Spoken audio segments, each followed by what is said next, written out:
अयम अहम विद्येश्वर झा प्राचार्य स्नातकोत्तर वेद विभागीय रामेश्वर सिंह दरभंगा संस्कृत विश्वविद्यालय स्थः। अद्य संहितायाः पाठक्रमे त्रयाणां मंत्राणां व्याख्यानं त्रयाणां सार्धत्रयाणां वा यतो हि यः परतद्वोचेदमृतम् अस्य मंत्रस्य अर्धस्य व्याख्यानं संजातम्।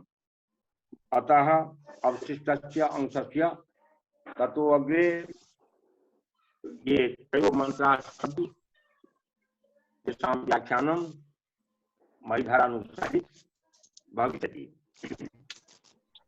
तत्र यत्तमस्य अवशिष्टः पाठः कल का जो छूटा हुआ पाठ था वो प्रतद्वोचित अमृतम इस मंत्र का आधा हुआ था और आधा उसमें बाकी ही रह गया। आधा है त्रीणि पदानि निहिता गुहास्य दशानि वेद सपीतुः पिता सत। वो जो अमृत है अमरण धर्म शाश्वत है अविनाशी तत्व है पुरुष परमेश्वर। उस पुरुष परमेश्वर अमृत स्वरूप का के संबंध कहते हैं कि तीन पदानि निहिता गुहा अस्य गुहा अर्थात अस्य गुहायाम अस्य अंतःकरणे त्रीणि पदानि निहितानि सन्ति। त्रीणि पदानि निहितानि सन्ति। तीन पद, तो तीन पद उस अमरण धर्म अविनाशी शाश्वत जो परमेश्वर है ब्रह्म है आदित्य वर्ण स्वरूप है उनके अंतः में यद्यपि वो चिन्मय है उनका अंतः किया और बाह्य किया। अंतः चिन्मय और बाह्यतः चिन्मय वो तो भीतर और बाहर ज्ञान स्वरूप है। इसी परमेश्वर के अंतः में तीन पद निहित हैं। मंत्र का सामान्य अर्थ हुआ कि अस्य अमृतस्य अंतःकरणे, यद्यपि अंतः पद यह नहीं है लेकिन गुहा तो है, तो गुहा की व्याख्या अंतःकरण हुआ। अस्य अमृतस्य गुहायाम अर्थात अंतःकरणे त्रीणि पदानि निहितानि सन्ति। तीन पद निहित हैं, तीन पद स्थापित हैं। वो तीन पद का माने क्या हुआ? तीन पद का माने वो जो तीन पद है उसके बहुत सारे अर्थ हैं। वो तीन पद हैं सर्ग स्थिति प्रलय, सृष्टि स्थिति और प्रलय, संसार की उत्पत्ति, संसार का पालन और संसार का विनाश। ये तीन उन्हीं के अंतःकरण वो तो अमरण धर्मा है उन्हीं में है, उन्हीं में सन्निहित है। इसीलिए उन्हीं की प्रेरणा से उन्हीं के अंतःकरण से सर्ग होता है और सर्ग होने के बाद इस सृष्टि का पालन होता है। अब पालन होने के बाद अंत में इस सृष्टि का विनाश भी होता है। तो तीन पद हुआ सर्ग स्थिति प्रलय, एक व्याख्यान। और दूसरा भी तीन पद का दूसरा भी तो है, वो क्या है? वो है वेदावा। ये जो तीन वेद है ऋतु सामान्य और सम, ये जो तीन वेद है तो इसका माने यह नहीं समझो कि वेद तो चार है लेकिन गुरुजी यहाँ तीन कह रहे हैं। तो तीन कहने का तात्पर्य है चारों वेदों का उपलक्षक है तीन। वेद चार है लेकिन वेदाध्ययन का जो विधि है वो तीन तरह के हैं। इसीलिए ऋग यजु और साम अन्वर्थक शब्द है। अन्वर्थक शब्द का माने हुआ कि एक यह भी अर्थ है और एक दूसरा भी अर्थ है।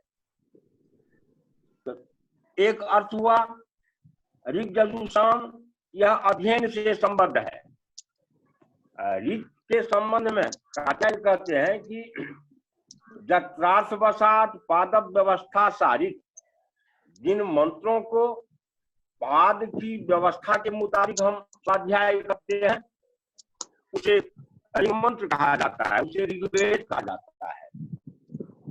अर्थात जहाँ छंद, यद्यपि छंद तो सभी मंत्रों में होते हैं, कुछ ऐसे मंत्र हैं तो अछंदस्क हैं, छंद रहित भी हैं, लेकिन प्रायः ऋग्वेद के सभी मंत्र छंदोबद्ध हैं। तो छंदोबद्ध जो मंत्र होता है उसे ऋग्वेद कहा जाता है। और गीतिखु साम, जिन मंत्रों का गायन होता है उसे साम वेद कहा जाता है। और तीसरी परिभाषा है प्रश्लिष्ट पाठो धनुखा, यजुर्वेद का प्रश्लिष्ट पाठ होता है। प्रश्लिष्ट पाठ माने छंद से युक्त भी और अछंदस्क भी, मिताक्षर और अमिताक्षर। तो अमिताक्षर भी है यजुर्वेद और मिताक्षर भी है यजुर्वेद। यद्यपि साम और ऋग मिताक्षर है, मिताक्षर का माने हुआ उसमें मित अक्षर, परिसीमित अक्षर है, अक्षरों की संख्या परिसीमित की गई है। और यजुर्वेद जो है वो मिताक्षर भी है और अमिताक्षर भी है, अर्थात वो दो तरह का है, गद्यात्मक भी है और पद्यात्मक भी है। वही कहता है कि तीन पदानी निहिता गुहा, तीन पदानी निहिता गुहा, इसके गुहा में तीन पद, अर्थात ये जो तीन वेद है उसमें निहित है, उसी मरण धर्मा जो परमेश्वर है उसमें है। दूसरी व्याख्या हुई तीन पद, और एक तीसरी भी है कि वो जो ब्रह्म है वो ब्रह्म भी कहलाते हैं, और अंतर्यामी भी वही है, और तीसरा वो विज्ञानात्मा है। तो ये अंतर्यामिता, विज्ञानात्मता और ब्रह्मत्व उसमें समाहित है, वो चिन्मय है उसमें समाहित है। इसीलिए तीन पदानी निहिता गुहास्य, तीन पद का माने हुआ सर्ग स्थिति और विनाश एक, तीन पद का माने हुआ ऋग यजु और साम, दोह यज्ञ सिद्ध्यर्थम ऋग यजु साम लक्षणम, ये तीनों हुआ तीन पद का माने। और तीसरी व्याख्या वो ब्रह्म है, सर्वनियंत्र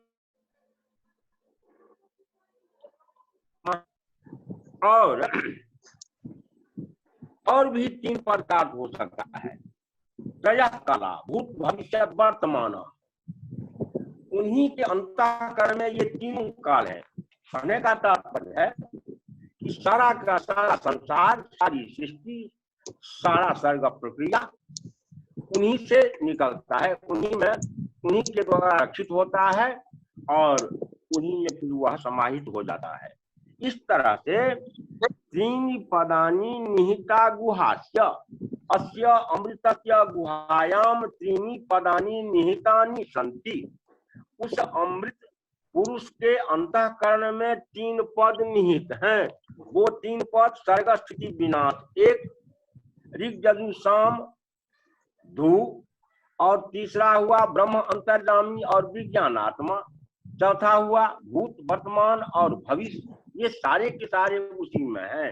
इसीलिए आगे कहता है मंत्र, वेद स पितु पिता सत, सह जह वेद स पितु पिता सत, जस्तानि वेद स पितु पिता सत, जह तानि वेद, अर्थात अस्य अमृतस्य पुरुषस्य गुहायाम निहितानि जानी त्रीनि पदानि सन्ति, तानि त्रीनि पदानि जब वेद, जो जानता है उन तीन पद को, जो जानता है, अर्थात ऋग यजुः साम को जो जानता है, या भूत वर्तमान और भविष्य काल में कैसा बर्ताव करना चाहिए, कालानुसारी ज्ञान जिसके पास में होता है, ब्रह्म विद्या, ब्रह्म के संबंध में अंतर्ज्ञामिता और ब्रह्म का विज्ञानात्मकता, इन सब को जानता है।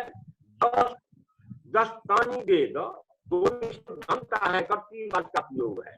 10 तानी वेद, इसका वाच्य क्या होगा, येन तानि ज्ञायन्ते, येन तानि ज्ञायन्ते विद्यन्ते वा, इसके द्वारा इन तीनों का ज्ञान हो जाता है। 10 तानि वेद सह एतादृशः विशिष्टः पुरुषः, काल जो विशिष्ट पुरुष है, काल के तात्पर्य को जानने वाला, सर्ग स्थिति विनाश के भाव को जानने वाला, ऋग यजुः साम जो है उसके तत्व को, उसके रहस्य को जानने वाला, और ब्रह्म के संबंध में जो ब्रह्मत्व है, अंतर्ज्ञामिता है, विज्ञानात्मकता है, उसको जो जानने वाला है, सह पितु पिता सत, वह बाप का भी बाप हो जाता है, पिता का भी पिता हो जाता है।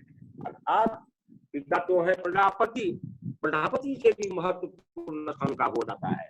इसीलिए वेद कहता है कि जस तद वेद स पितु पिता सत, 10 तानि वेद स पितु पिता सत, जो इन सबको जान जाता है वो पिता का भी पिता हो जाता है, अर्थात वो महत्वपूर्ण हो जाते हैं, वो सबसे श्रेष्ठ हो जाते हैं।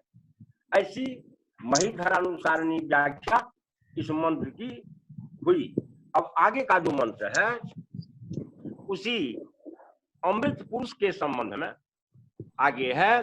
सनो बंधु जनिता सब विधाता धम धामनि वेद भुवनानि विश्वा, तत्र देवा अमृतम आनसानाः तृतीये धामन नद्यैरयन्त। यह जो आगे का मंत्र है, उस मंत्र में कहा गया है कि सनो बंधु एतादृशः परमेश्वरः अस्माकं बंधु अस्ति, ऐसे जो परमेश्वर है, ब्रह्म है, ईश्वर है, अमर धर्म माने अमृत स्वरूप शाश्वत नित्य जो अविनाशी परमेश्वर है, न अस्माकम, हम सब के बंधु हैं।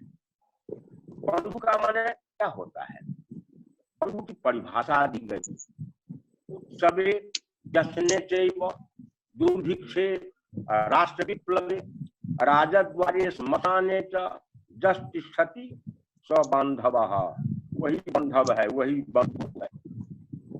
तो उत्सव में अर्थात प्रसन्नता के समय में, व्यसन में, व्यसन के समय, प्रमोद के समय में, उत्सवे व्यसने से दुर्भिक्षे, अगर राष्ट्र में दुर्भिक्ष हो जाए, जैसे अभी महामारी आ गई है, इस महामारी की अवस्था में एक दूसरे का सहयोग करना, एक दूसरे को बचाना, उत्सवे व्यसने से दुर्भिक्षे राष्ट्र विप्लवे, तो दुर्भिक्ष की अवस्था में, राष्ट्र विप्लव की अवस्था में, महामारी की अवस्था में, और राजद्वार यदि प्रशासनिक कोई कार्रवाई चल रही है उसमें, और श्मशानिक क्रिया में जो सम्मिलित होता है उसी को बंधु कहा जाता है। इसका मतलब यह हुआ कि दुख और सुख में जो उपस्थित हो वही बंधु है। तो दुख और सुख दोनों में वो परमेश्वर उपस्थित होते हैं, दुख में भी साथ देते हैं और सुख में भी साथ देते हैं। इसके बहुत से उदाहरण है, हमारा जो शास्त्र पुराण है इस उदाहरणों से भरा हुआ है। वो वही कहता है वेद, सोनो बंधु और जनिता सविधाता, यहाँ सब काफी से करना पड़ेगा। न अस्माकम स एव बंधु, हम सबों के बंधु वही हैं, इसलिए तुम प्रार्थना करते हो ईश्वर से कि त्वमेव माता च पिता त्वमेव त्वमेव बंधुश्च सखा त्वमेव। परमेश्वर को वहाँ बंधु कहा गया है। वही कहता है कि सोनो बंधु अथ जनिता, और वह मेरा जनिता है। यहाँ एक बात विशेष रूप से ध्यान देने की, थोड़ा सा बुद्धि पर में जोड़ दो। देखो, जनिता का माने होता है जायमान, उत्पन्न होने वाला। जनिता का माने हुआ जन्म लेने वाला। लेकिन वेद कहता है कि जनिता, इसके लिए आचार्य पाणिनि ने कहा कि जनिता, जनिता मन दे, जनयिता के बदला में, जनयिता के बदला में जनिता कह दिया। कहना चाहिए जनयिता, वो हमारे जनक हैं। जनक कहा, वो हमारे जनक हैं। हम तो जन्य हैं। जो जन्य होता है वही होता है जनिता, माने जन्म लेने वाला।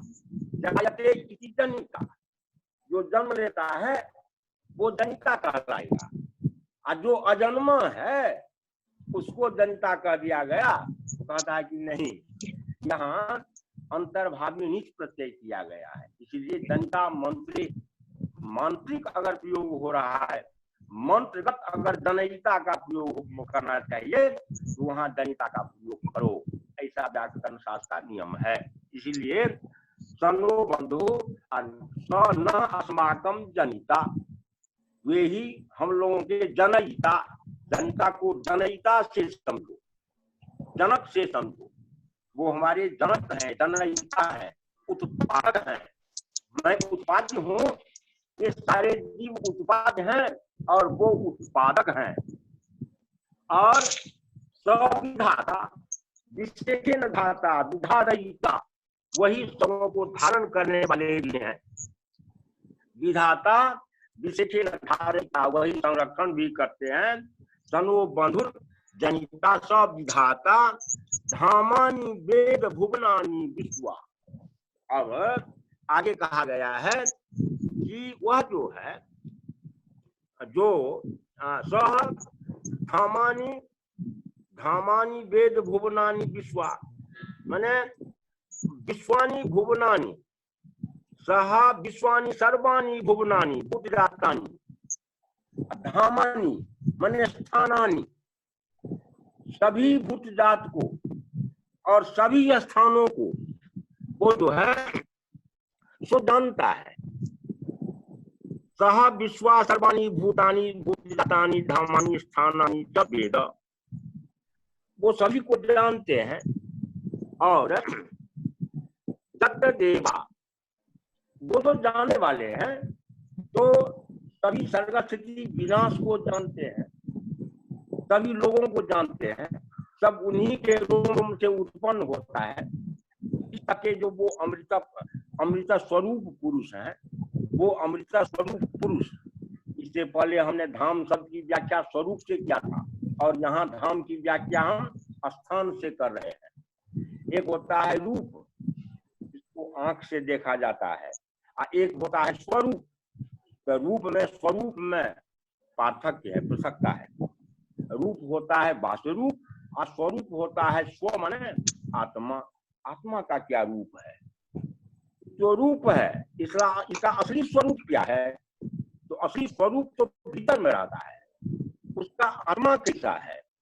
तो स्वरूप का माने, धाम का माने स्वरूप भी होता है।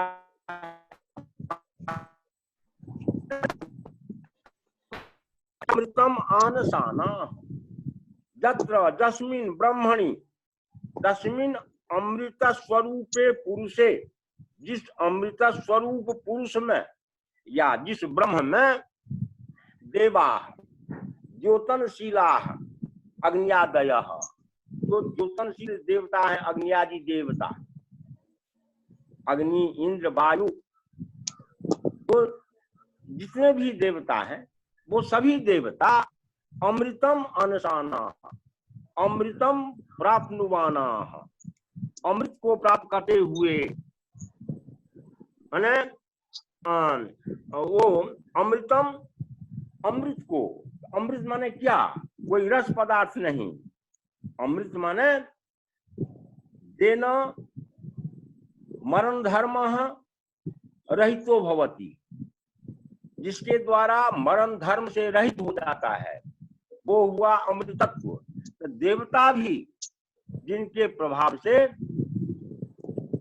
अमृत को प्राप्त करते हैं, अमृतम अश्नुमाना, अमृतम प्राप्नुवन्तः, अमृत को प्राप्त करते हैं, अर्थात जन्म बंधन रूपी संसार से मुक्त होकर के और वो मोक्ष के अधिकारी हो जाते हैं। जब देवा अमृतम आनसाना, तृतीय धामन, तृतीय धामन, धामन है सप्तम्यंत पर, यद्यपि इसका रूप होता है धाम धामानी, धाम धाम धामनी धामानी, धाम धामनी धामानी, सप्तमी में इसका रूप होगा धामनी धामनी, विभाषो, धामन घटक आकार का लोप होने से जो लोप होता है वो मी और सी के परे विकल्प से होता है। तो धामनी और धामनी, धामनी भी प्रयोग होगा और धामनी भी प्रयोग होगा। तो सप्तमी में धामनी धामनी, धामनो, धामसु ऐसा प्रयोग होना चाहिए, लेकिन सो नहीं करके तृतीय धामन कह दिया। तो तृतीय धामन यद्यपि यह निर्विभक्तिक मालूम पड़ता है, लेकिन निर्विभक्तिक नहीं है, यह सविभक्तिक है। यहाँ सप्तमी विभक्ति लगी हुई है और वहां सप्तमी विभक्ति का लुक हो गया है। लुक होने के कारण वहां विभक्ति देखने में नहीं आती है। इसलिए तृतीय धामन अध्ययनत, वह जो दिव्य स्थान है उसके लिए अध्ययनत माने तृतीय धामन अधि ऐरयंत, ऐरयंत माने ईरयति ईरयता ईरयंती, उसी का है ऐरयत, ऐरयत ऐरयताम ऐरयंत, ऐसा इसका प्रयोग किया गया है। वो स्वर्गाद में जाकर के जो है जो ब्रह्मनिष्ठ होते हुए उस ब्रह्म को प्राप्त करके हम लोगों की कौन सी बात, देवता लोग भी अमरण धर्मा होते हुए और वो स्वर्ग में जाकर के मोदन गच्छन्ति इर्गतो, वहां चले जाते हैं और जानने के बाद होता है क्या, मोदन से प्रसन्न भवन, आत्मज्ञानी वो भवन, सबों को आत्मज्ञान की प्राप्ति होती है। ऐसा इस मंत्र का तात्पर्य आचार्य मणिधर ने प्रस्तुत किया है।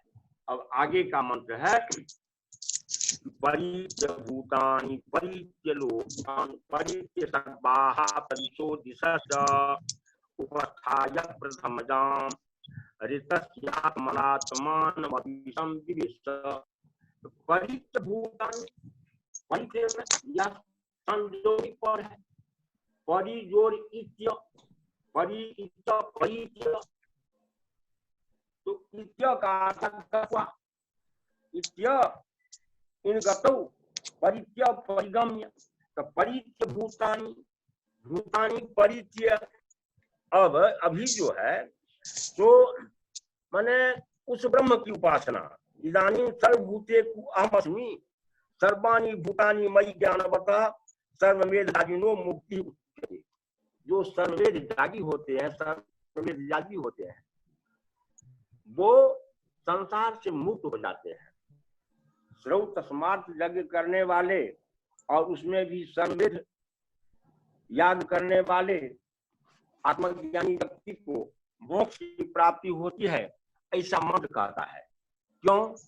तो यह सारा संसार जिस ब्रह्म में ओतप्रोत है, उन्हें पहले पढ़ा था, ओतः प्रोतश्च विभुः प्रजासु, वो तो हर जगह ओतप्रोत है।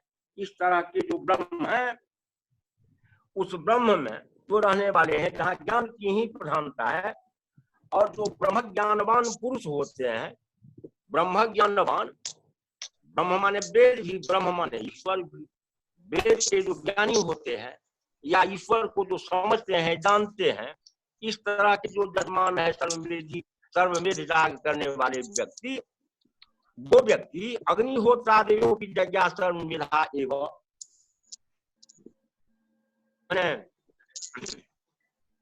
अग्निहोत्रादि जो है उसको भी हम सर्ववेद ही कहेंगे, क्योंकि सर्ववेद का प्रारंभ वहीं से होता है और वहीं से होने के बाद इसका अवसान भी होता है।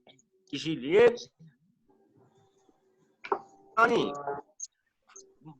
परित्य भूतानि मैंने एवं ज्ञानवान, इस तरह से जो ज्ञानी पुरुष हैं या सर्वमेध यागी हैं, सर्वमेध याग करने वाले व्यक्ति हैं, वो व्यक्ति आत्मना अर्थात जीव भाव से, आत्मना जीव रूपे न, जीव भाव से जो है, तो हरितस्य यज्ञस्य आत्मना, इसमें है कि परित्य भूतानि परित्य लोकान् परित्य सर्वाः प्रदिशो दिशश्च उपस्थाय प्रथमजाम हरितस्य, हरित मन होता है यज्ञ, तो सर्वमेध यागी पुरुष हरित का अर्थात यज्ञ का या यज्ञ के जो अधिष्ठाता है, यज्ञाधिष्ठाता जो परमात्मा है, उसमें अभिसंविवेश, उसमें प्रवेश करते हैं। सर्वमेध यागी पुरुष अर्थात वेदाध्ययन करने वाला, वेदोक्त काम करने वाला, जो तस्मात् यज्ञ को संपादन करने वाला व्यक्ति, वो सर्वमेध यागी कहलाता है। और वो सर्वमेध यागी पुरुष जो अग्निहोत्र आदि से लेकर के और संन्यास ग्रहण के समय में जिन मंत्रों का प्रयोग होता है, उन सबों का प्रयोग करते हुए वो व्यक्ति परमात्मानम अभिसंविवेश, वो परमात्मा में समाहित हो जाते हैं, वो कहीं भी रास्ते में नहीं रुकते हैं, प्रवेश कर जाते हैं। तब प्रवेश कर जाते हैं माने क्या हुआ, वो ब्रह्म बन जाते हैं, ब्रह्म ही वो भगवत। ऐसा महीधर ने कहा कि ब्रह्म ही भगवती, सर्वमेध यागी जो होते हैं वो ब्रह्म ही हो जाते हैं, ब्रह्म ही भगवती। जो ब्रह्म वेत्ता हो, ब्रह्म की आराधना करता हो, वो व्यक्ति ब्रह्म ही बन जाता है। कि किन कृपा क्या करके वो ब्रह्म हो जाते हैं, तो मंत्र कहता है परित्य भूतानि, भूतानि परित्य सर्वभूतानि ब्रह्मापि विद्या। परित्य का माने हुआ जितने भी प्राणी है सबको परमात्मा के रूप में परिज्ञान करो, अनुगमन करो। एक सर्वेषु भूतेषु, ये प्रत्येक प्राणी में समाहित है, इस बात को जानो। किसी के प्रति दुर्भाव नहीं होनी चाहिए, किसी का अकल्याण नहीं सोचना चाहिए। अगर हम किसी का अकल्याण सोच लेंगे समझिए हमने ब्रह्म का कल्याण सोच लिया, और जो ब्रह्म का कल्याण सोच लेगा क्या उसका कल्याण होगा? उसका कल्याण नहीं होगा। इसीलिए परित्य सर्वाणि भूतानि, सर्वाणि भूतानि ब्रह्ममय ज्ञान हुआ, सभी जीवों को ब्रह्ममय जान करके यथायोग्य सबों का सम्मान करते हुए, ऐसा तात्पर्य इसका है, सबों को जाने ईश्वर के रूप में, अर्थात प्रत्येक प्राणी में ईश्वर का समावेश है। इस भावना से सबों को जानना चाहिए।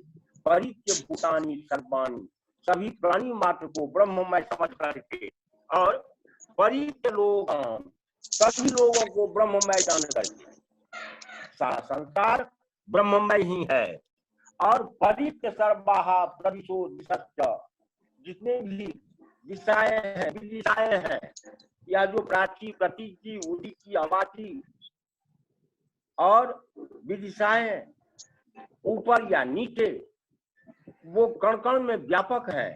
इस बात को जान करके सर्वाः प्रदिशो दिशश्च, और उसके बाद सबों को ब्रह्ममय जान करके उपस्थाय प्रथमजाम, प्रथमजा का उपासना करके, उपस्थाय उपासना कृत्वा, उपासना करके।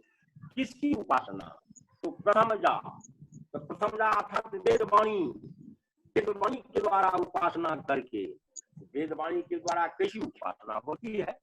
वेदवाणी द्वारा किया जाता है। अरह स्वाध्याय अध्येतव्यः, स्वाध्याय यह भी एक यज्ञ है, इसको ब्रह्म यज्ञ कहा गया है। हमारे यहाँ किसी दूसरे तरह का यज्ञ करें या न करें, यद्यपि 4 लाख से ज्यादा सूत्रदान है वेदों में और ब्राह्मण ग्रंथों में, 4 लाख से भी ज्यादा सूत्रदानों का अध्ययन किया गया है। अनुष्ठान कर पाना संभव नहीं होगा, लेकिन जितना भी सब हम अनुष्ठान करते हैं वही बहुत हुआ। स्वल्प मत्यस्य धर्मस्य त्रायते मतो भया, जितना हम कर लें। अगर वो भी हम नहीं कर सकते हैं तो हमारा वेद आता है कि अहरह स्वाध्यायो अध्येतव्यः, स्वाध्याय का वेद अध्ययन प्रत्येक दिन इसीलिए 5 तरह के जो यज्ञ कहे गए हैं वो महायज्ञ है। पंच महायज्ञ कहा गया है हमारे यहाँ, ब्रह्म यज्ञ, देव यज्ञ, पितृ यज्ञ, अतिथि यज्ञ, भूत यज्ञ। ये 5 महायज्ञ, इन 5 यज्ञों को महायज्ञ कहा गया है। तो महायज्ञ ब्राह्मीयम क्रियते तनु, महायज्ञ के द्वारा और यज्ञ के द्वारा मनुस्मृतिकार कहते हैं कि महायज्ञ से ब्राह्मीयम क्रियते तनु, यम तनु ब्राह्मी क्रियते। इस तनु को, इस शरीर को ब्रह्ममय बना लो। यह शरीर ब्रह्ममय कैसे बनेगा? तो महायज्ञ जो है, पंच महायज्ञ अर्थात स्वाध्याय करना, प्रत्येक दिन वेद का स्वाध्याय करना, पुराण का स्वाध्याय करना, स्मृतियों का स्वाध्याय करना, यह एक ज्ञान यज्ञ है, इसकी उपासना। और पारिवारिक जो व्यवस्था है, माता पिता की सेवा करना, अतिथियों की सेवा करना, भूत प्राणियों की सेवा करना, ये सब जो है पितृ उपासना करना, संध्यावन करना, ये सब महायज्ञ जो है, इसके द्वारा यह शरीर ब्रह्ममय हो जाता है। और ब्रह्ममय हो जाने के बाद मोक्ष की प्राप्ति होती है। वही कहता है कि आत्मनात्मानम अभिसंविदेश, इस तरह से समझदापन के द्वारा है उपस्थाय प्रथम जा की उपासना करो, अर्थात वेद की उपासना, वेद का स्वाध्याय करके, और आत्मानम अभिसंविदेश, वह ब्रह्म में प्रवेश कर जाता है।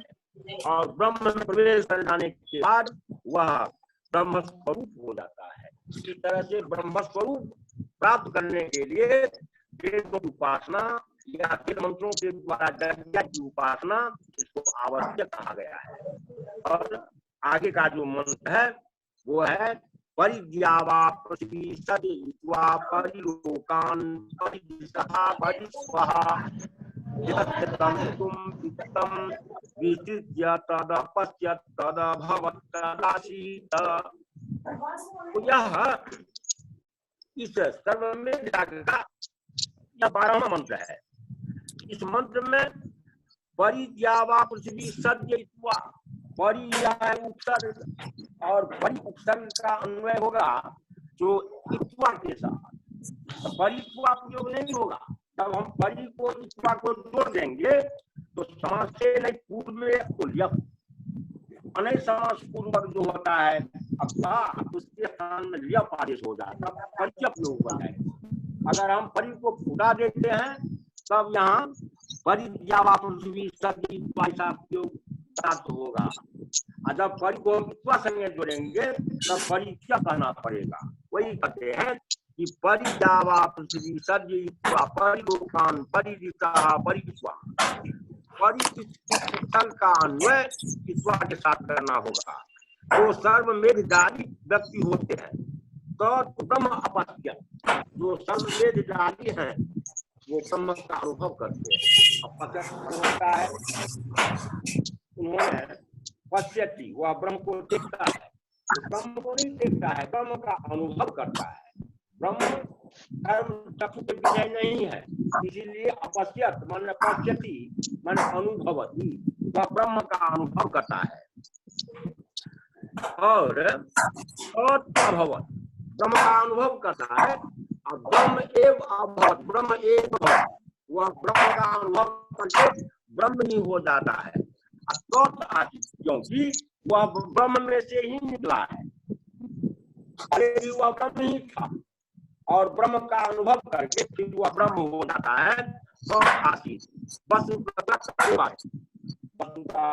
यह जो आत्मा है उसी परमात्मा का एक अवयव है, और यह एक अवयव अवयवी में मिल जाने के कारण इसमें जो मैंने अथापन, गंभीरता, असीमता इत्यादि इसमें गुण आ जाते हैं। क्योंकि अज्ञान निवृत्ति दर्शनम भवनम चेति भाव, अज्ञान की निवृत्ति होना ही, अज्ञान की निवृत्ति होना ही अनुभव करना है, ब्रह्ममय होना है और ब्रह्म में प्रवेश करना है। ऐसा इसका तात्पर्य है। अज्ञान से रहित हो जाता है, अर्थात वह उसको सभी तरह का ज्ञान प्राप्त हो जाता है। जो वेदाध्ययन करता है, वेद का स्वाध्याय करता है, वेदोचित कर्मों का संपादन करता है, इसका यह तात्पर्य है। तो वह किस तरह से ब्रह्ममय हो जाता है? द्यावा पृथ्वी सद्यः परित्वा, द्यावा पृथ्वी, संपूर्ण आकाश और पृथ्वी को ब्रह्ममय जान करके, या जो द्यावा पृथ्वी है, आकाश है, पृथ्वी है, इसको सद्यः तद्रूपे ने ज्ञान हुआ। आकाश और पृथ्वी, और उसमें कुछ नहीं बच गया जिसको हम ब्रह्म नहीं कहेंगे। आकाश और पृथ्वी के मध्य में सारा संसार समा जाता है। इसलिए सारा संसार जो है सर्वम खलु ब्रह्म नेह नानास्ति किंचन, ऐसा उपनिषद कहती है। सर्वम खलु इदं ब्रह्म बृहदारण्यकोपनिषद नेह नानास्ति, ये जितने भी पदार्थ दिख रहे हैं सबों के अंतर में, सबों के भीतर में एक ही चीज है, नाना नहीं है, एकत्व है।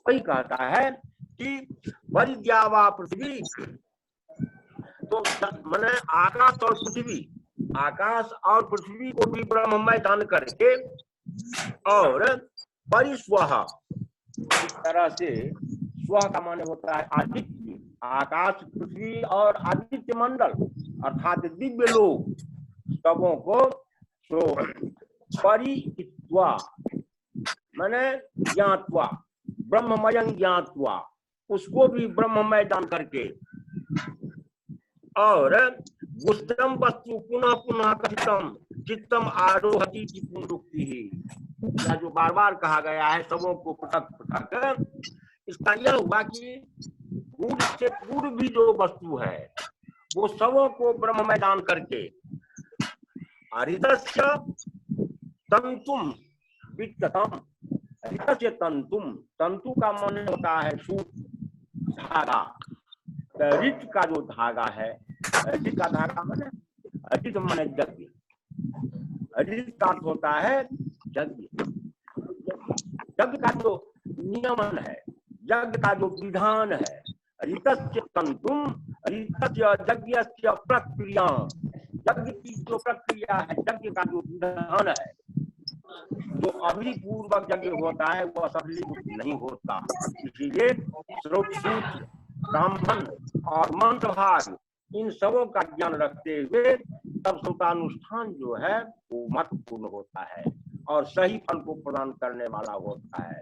इसीलिए कहता है कि ऋतस्य तंतुम विस्तृत्य, ऋतस्य अर्थात यज्ञस्य जा प्रक्रिया, यज्ञस्य यानि विधानानि तान्येव तंतूनि, यज्ञ का जो विधान है वही यज्ञ तंतु है।